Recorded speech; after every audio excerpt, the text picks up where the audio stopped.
많은 다큐멘터리에서 물개가 나올 때는 이들의 천적인 백상아리가 함께 모습을 드러내는 경우가 많습니다. 무시무시한 이빨과 힘을 가진 다른 상어들 또한 물개들에게는 무서운 천적일 것처럼 보이는데요. 그런데 언제부턴가 물개들이 상어를 오히려 잡아먹고 있는 사진이 공개되고 있습니다. 먹이사슬의 대반전이 일어난 것일까요? 심지어 여러 마리의 물개들이 목숨을 걸고 백상아리와 정면으로 맞서 천적의 위협을 이겨내는 놀라운 장면이 연출되기도 합니다. 회색 바다 표범들은 바닷속의 또 다른 강력한 포식자인 돌고래를 잡아먹는 것이 밝혀졌고, 바다 사자나 바다 표범은 성인 남성을 물어 가볍게 패대기 칠 만큼 강한 동물이라는 것이 밝혀졌는데요. 그런데 회색 바다 표범이 돌고래를 잡아먹게 된 데에는 비극적이고 안타까운 이유가 있는 것으로 보입니다. 그리고 이 때문에 사람에게도 새로운 위협으로 떠오르게 됐는데요. 그 원인은 무엇일까요? 오늘은 잘 드러나지 않는 점이지만 알고 보면 바다의 강력한 포식자 자리를 차지하고 있는 물개와 바다 표범에 대해 알아보겠습니다. 전문가는 아니지만 해당 분야의 정보를 조사 정리했습니다. 본의 아니게 틀린 부분이 있을 수 있다는 점 양해해 주시면 감사하겠습니다. 물개는 식용목, 개하목, 곰하목, 기강류, 바다사자, 상과, 바다사자과, 물개아과에 속하는 포유류의 총칭입니다.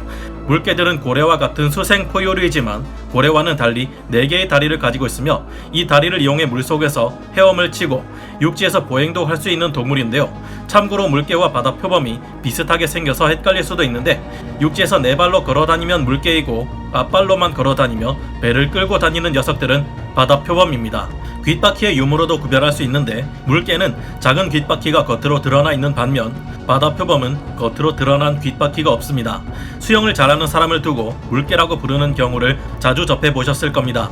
그런 만큼 물개는 땅 위에서는 기어다니지만 물속에서는 말 그대로 날아다니듯 빠른 속도로 유연하게 헤엄치는 것을 볼 수 있는데요. 뒷다리가 퇴화되어 뼈만 남고 꼬리에 상하로 움직이는 꼬리 지느러미가 생긴 고래와는 정반대입니다. 이들은 꼬리가 퇴화되어 없어지고 뒷다리가 꼬리 지느러미의 역할을 대신하는 형태로 진화되었는데요. 이들의 몸집은 바다사자보다는 작은 편이지만 지느러미는 더 길다는 특징이 있습니다. 가죽의 색깔이 더 어두우며 더 돌출되어 있는 주둥이 또한 바다사자와의 차이점인데요. 남극이나 북극과 같은 한대의 바다에서 주로 서식하는 동물로서 물개들은 특히 해변가라든가 바위가 많은 해안 지역에서 많이 분포하는 특징을 보입니다.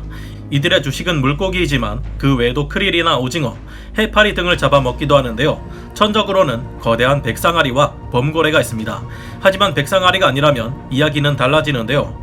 물개나 바다사자는 강력한 무기를 가진 상위 포식자로서 많은 종류의 상어를 잡아먹습니다. 물개나 바다사자의 엄청난 식욕을 아는 일부 상어들은 미리 이들을 맞닥뜨리지 않기 위해 자리를 피한다고 하는데요. 그 증거로 한 남아프리카 물개가 자신과 비슷한 크기의 청세리 상어를 잡아먹는 장면이 포착되기도 했습니다. 청세리 상어는 드물게 최대 4m까지 자란다고 하지만 대부분 2m 이내의 크기와 날씬한 체형을 가진 상어입니다. 하지만 물개와 거의 비슷하거나 조금 더 큰 크기의 포식자인데다가 가끔 사람을 해친 적도 있다고 기록되어 있는 청세리 상어를 어렵지 않게 사냥하는 부분에서 물개의 위력을 알 수 있는데요. 이 물개는 하루에만 4마리의 청세리 상어를 잡아먹었다고 알려져 놀라움을 주고 있습니다. 긴 꼬리를 마치 채찍처럼 휘둘러 물고기를 사냥하는 환도상어를 사냥하는 물개의 모습이 촬영된 적도 있는데요. 청세리 상어와 환도상어 모두 면노날처럼 날카로운 이빨과 연골 어류 특유의 유연함을 가지고 있으며 다른 상어들처럼 다른 동물의 생체 전류를 감지하는 로렌치니 팽대부를 가지고 있습니다. 무엇보다 이런 날씬한 상어들의 무기는 빠른 속도인데요. 물개는 이런 상어들을 제압하기 위해 능숙한 수영 실력과 방향 전환으로 이들을 쫓다가 상어의 약점이라 할 수 있는 아가미 부위를 공격합니다. 아가미 부위는 상어에게 취약한 부위이기도 한 동시에 이곳을 물리면 고개를 틀어 물개에게 반격을 가할 수 없게 됩니다. 상어들의 방향 전환 능력도 굉장하지만 물개들이 고개를 순식간에 먹이 쪽으로 돌려 자유자재로 움직이는 것을 보면 더욱 굉장합니다. 이들은 이런 방식으로 계속 방향을 틀어가며 백상아리들의 공격을 피하기도 하는데, 백상아리들의 사각지대인 등지느러미 쪽을 향해 계속해서 도망갑니다. 이럴 경우 어떨 때는 물개를 사냥하려던 백상아리가 계속 물개를 찾지 못해서 헛수고만 하는 경우도 생기죠. 물개들이 청세리 상어와 같은 작은 상어들을 사냥하는 사례는 갈수록 더 많이 보고되고 있습니다. 정말 보기 힘든 경우지만 가끔 물개들이 연합해 바닷속으로 뛰어들어 백상아리와 정면으로 맞대결하는 모습이 포착될 때도 있는데요. 따뜻한 피를 가진 정온 동물인 물개들의 경우 에너지를 유지하기 위해서 많은 먹이를 먹지 먹지 않으면 살아남을 수 없습니다. 무엇보다 새끼들을 먹이기 위해서 이대로 가만히 있을 수만은 없습니다. 용감하게 백상아리를 향해 뛰어드는 물개 한 마리를 시작으로 곧이어 여러 마리가 백상아리에게 목숨을 걸고 달려듭니다. 마치 폭군의 억압에 맞서서 혁명을 일으키는 시민들을 보는 것 같은데요. 막강한 백상아리조차 많은 숫자의 물개들을 상대하는 것은 무리입니다. 결국 목숨을 건 물개들은 자신들의 가장 무서운 천적을 쫓아내고 새끼들을 먹일 물고기를 사냥해 돌아갑니다. 자식을 위한 모성이 본능과 자연의 섭리에 맞서 승리한 감동적인 장면이 아닐까요? 물개가 해저의 강력한 포식자인 커다란 문어를 사냥하는 모습이 공개되기도 했는데, 문어가 빨판이 달린 다리들로 저항할 수 없도록 수면 위에서 계속 내려치는 것으로 물개의 영리함을 엿볼 수 있습니다. 물에 저항력이 없는 물 밖에서는 훨씬 더 빠르고 세게 문어를 집어던질 수 있는데요. 이처럼 수면과 부딪히며 문어가 혼이 쏙 빠져 기진맥진하면 물개는 다시 다가와 조금씩 문어를 잡아먹습니다. 카약을 타고 있던 한 남자가 문어를 잡는 물개 옆을 지나가다가 뺨을 얻어맞는 일도 일어난 적이 있는데요. 당시 문어의 뺨을 맞은 남성은 해당 영상을 인터넷에 올려 SNS상에서 많은 주목을 받기도 했었죠.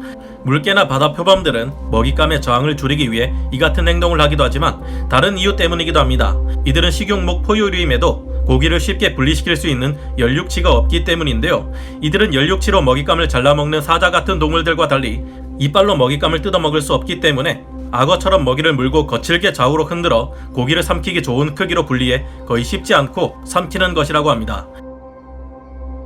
기각류 동물들이 보기와는 달리 강력한 면모를 보여주는 것은 이것뿐만이 아닙니다. 비슷한 기각류 동물인 바다 표범은 돌고래를 잡아먹는 것이 밝혀지기도 했는데요.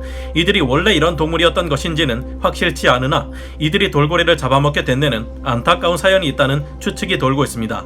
2014년에 진행된 연구에 의하면 지난 10년 동안 네덜란드 해안에 떠밀려왔던 작은 돌고래들을 해친 범인이 누구인지에 대한 조사가 이뤄진 바 있습니다. 매년 네덜란드 해변에는 크게 파손된 쥐돌고래 사체 수십 구가 밀려왔는데요. 연구에 의하면 범인은 통통한 얼굴에 큰 눈을 가진 회색 바다 표범이었다고 합니다. 네덜란드 해변의 쥐돌고래 사체들에서는 2012년 벨기에 해변에서 발견된 쥐돌고래들의 사체와 유사했는데, 여기에는 회색 바다 표범의 이빨 자국이 남아있었다고 합니다. 3마리의 쥐돌고래가 회색 바다 표범에게 물린 흔적에서 생물학자들은 완전한 회색 바다 표범의 DNA 증거를 발견했다고 하는데요. 회색 바다 표범은 2.5m의 몸길이에 미식축구 선수 2명과 맞먹는 무게를 가지고 있는 북해 남부의 가장 큰 포식자입니다. 이들은 물고기를 주로 잡아먹는 것으로 알려져 있지만 성체 수컷 바다 표범은 30kg 정도의 새끼 돌고래를 쉽게 제압할 수 있다고 하는데요. 회색 바다 표범이 쥐돌고래를 잡아먹게 된 것은 인간 때문일 수 있다고 연구자들은 주장했습니다. 2014년 당시 석유 가격이 증가하자 네덜란드의 어민들은 어업 방식을 바꿨습니다. 해저 바닥에 어망을 정박시켜 놓고 물고기를 잡는 방식으로 전환했다고 하는데, 이 과정에서 물고기 외의 부산물로 쥐돌고래가 잡히기도 했습니다.